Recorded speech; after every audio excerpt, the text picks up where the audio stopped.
আমার মতো বাংলাদেশের অনেকেই ভাবছিল যে এই অন্তর্বর্তী সরকারের যারা উপদেষ্টারা আছেন তারা হয়তো আগামী দিনের জন্য অনেক উদাহরণ তৈরি করে যাবেন, কিন্তু সবার ধারণা ভুল।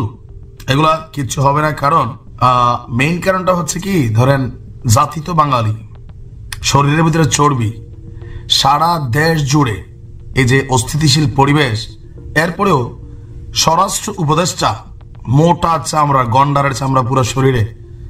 আমরা জানতাম আর্মি পার্সন যারা থাকেন খুবই সেন্সিটিভ, বাট তিনার বেলা দেখলাম আলাদা, পদত্যাগ করলেন না, আলটা শব্দ আওয়ামী লীগের ঘাড়ে চাপাই দিচ্ছেন। তা আপনি কি করতেছেন?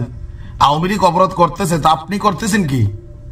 একটা আগে যেমন হয়ে যেত সব জঙ্গি, জামাত, শিবির, এখন যাই হয় আওয়ামী লীগ, তাই না?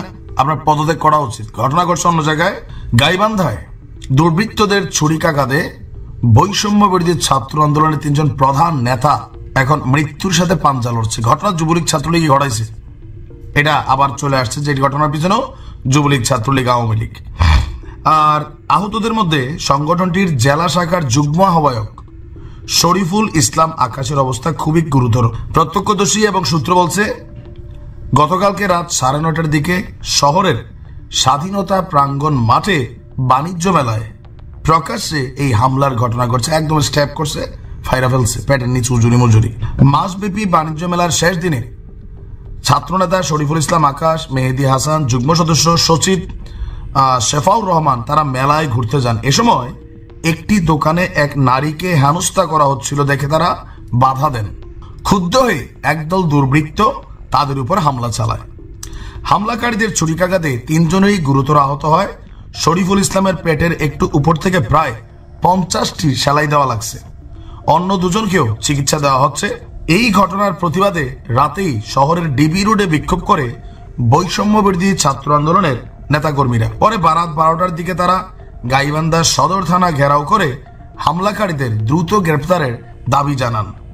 সংগঠনটির গাইবান্ধা জেলার শাখার যিনি আহ্বায়ক আছেন মাসুদ, তিনি বলছেন, ছাত্রলীগ, যুবলীগের সন্ত্রাসীরা এই ঘটনা ঘটিয়েছে।